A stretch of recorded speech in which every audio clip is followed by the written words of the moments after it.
Olá pessoal, Rodrigo novamente com vocês, dando prosseguimento à nossa série de vídeos com algoritmos de mineração de dados no ECA, né? Vamos ver aqui mais uma partezinha sobre redes neurais, mais dois importantes parâmetros, né? Então já estou aqui dentro, deixa eu rodar aqui o nosso o ECA, né? Vamos abrir ele aqui para a gente ver a nossa última partezinha aqui que é interessante, tá?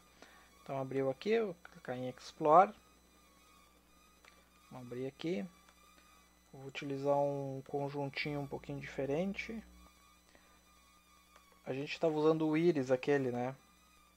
Então vou utilizar esse outro aqui que é características, tá? Eu sei que esse arquivo é baseado nas características das figuras, tá? Então a minha classe eu vou querer predizer se a figura é Bart ou é Homer. Tá? Então extrair certas características dessas figuras. Então laranja calça camisa Bart, azul calção Bart, azul sapato Bart, marrom boca Homer, azul calça Homer, cinza sapato Homer, tá? Então com base nessas figuras aqui, eu vou tentar dizer se a outra figura vai ser um Bart ou vai ser um Homer, tá? Então são 7 atributos e 293 instâncias. Foi utilizado 293 figuras, tá? Então vim Classify aqui. Functions, né? Multilayer Perceptron. Eu vou deixar os 37 aqui só para não ficar muito demorado o algoritmo rodar, né? Então aqui está com as características padrões que a gente... Algumas que a gente já viu. Os 37 para 500 épocas, né? Vou fazer 500 vezes o ajuste dos pesos. E as camadas header layers com A, né? Ou seja, soma-se os atributos com o número de classe e divide por 2. Eu vou rodar desse jeito que ele está aqui. Tá? Ele chegou a 86% aqui. Tá? Duas coisas que a gente vai ver hoje. Tá? A gente vai ver esse parâmetro learning rate. Tá? Que isso aqui é... O que significa? Isso aqui é a taxa de aprendizagem. Ou seja, o quão rápido o algoritmo vai aprender, tá? Ele vem setado com 0.03. O que acontece? Eu vou setar ele para 0.01. E vamos fazer um treinamento aqui.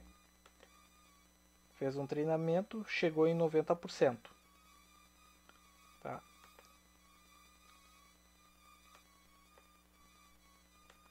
Vou colocar aqui mais um para baixo aqui.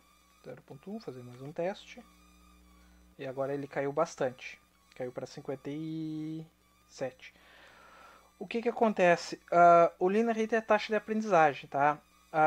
É o quão rápido esse algoritmo vai aprender. Conforme vocês diminuem essa taxa de aprendizagem, tá? Ele vai fazer, digamos assim, uma curva mais suave de aprendizagem. Só que quando vocês diminuem a taxa de aprendizagem, que ele vai aprender mais suavemente, né? Os dados, as informações, o que acontece? Se vocês diminuírem muito aqui, vocês vão precisar aumentar aqui a época de treinamento, tá? Porque como o aprendizagem vai ser mais lento, vocês precisam treinar mais vezes, tá? Então vou colocar 5.000 aqui, só para a gente ver como é que vai ser o desempenho. O primeiro que a gente fez lá com padrão estava em 86, né? Agora ele já chegou a 90, tá? Vou colocar mais uma aqui, só mais um teste aqui. Vou colocar 10.000, só para a gente ver como é que ele vai se comportar. Então 10.000, fazer um teste aqui. Pode ver que eu aumentei, ele já demora bem mais, né? Naquilo que eu disse para vocês. 90.7. Não mudou muita coisa a não ser nas taxas de erro aqui, tá? Então isso aqui é uma informação muito importante, tá? Que é a taxa de aprendizagem. Se vocês aumentarem a taxa de aprendizagem para 9 aqui e deixarem 500, vou deixar 500 aqui, ó. Deixa 0.9. Ele chegou em 85. Diferente do primeiro que estava 86, ele caiu um pouco. Porque eu aumentei a taxa de aprendizagem dele. Ele está aprendendo mais rápido, tá? Só que ele não está fazendo uma aprendizagem suave. ele tá um exemplo sim, a grosso modo, seria como pense numa função, o gráfico de uma função. Então, em vez de ele percorrer suavemente todos os pontos, a função contínua percorrer todos os pontos dessa função, ele dá saltos nessa função. Então, ele pula para pontos com uma certa distância entre eles, tá? Ele não percorre suavemente todos os pontos da função.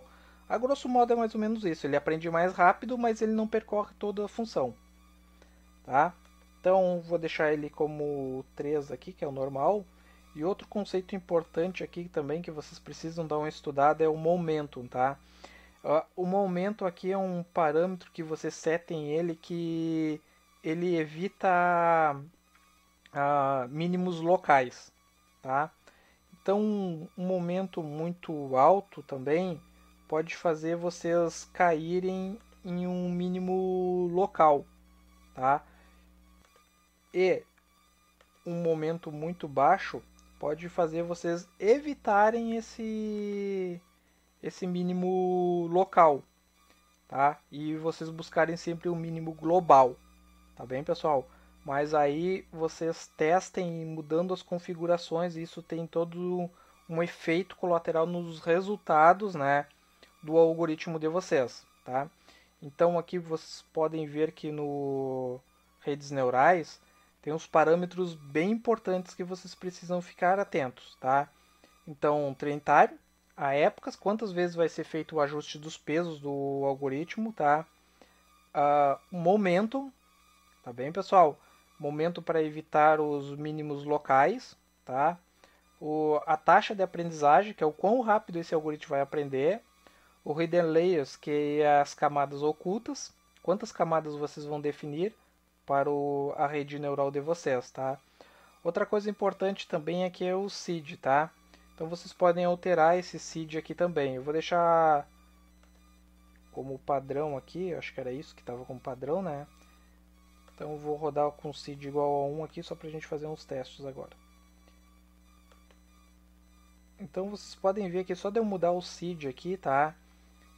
Ele estava 86, que era o padrão, o padrão agora ele foi para 89, porque o seed determina como é que eu vou dizer?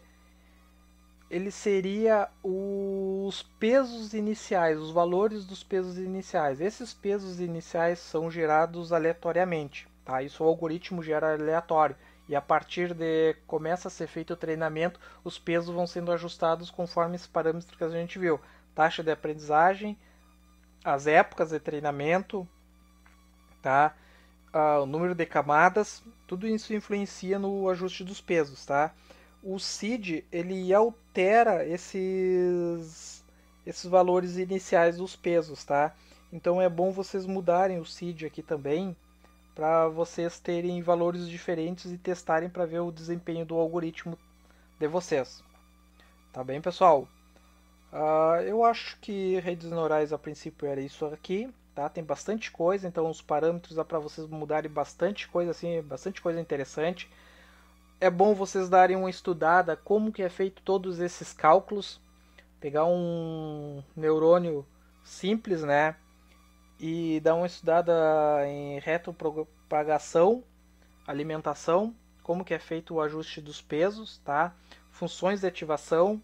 Então, como eu disse para vocês, esse daqui utiliza a função sigmoide, né? Que não dá para alterar. Mas se vocês forem utilizar outros softwares, como o R, por exemplo, vocês podem fazer a própria rede de vocês e utilizarem outras funções de ativação, tá? Então, é um dos algoritmos agora que está mais em evidência por causa do poder computacional que a gente tem hoje em dia, né? Mas mesmo assim o gasto dele é bem pesado, tá? Dependendo do problema que vocês forem utilizar, vocês vão precisar de uma máquina bem potente, um servidor dedicado para rodar os cálculos, tá? Como esses problemas aqui são simples, são poucos atributos, instâncias, ele relativamente é rápido, né? Mas se vocês pegarem um arquivo maior, por exemplo, se vocês pegarem aquele arquivo ladder das letras e rodarem, vocês já vão ver a diferença, que ele vai demorar bem mais, tá? E conforme vocês aumentam a camada oculta de vocês, tá? Ele também as épocas, né, treinamento, ele tende a ter um gasto computacional bem elevado. Tá bem?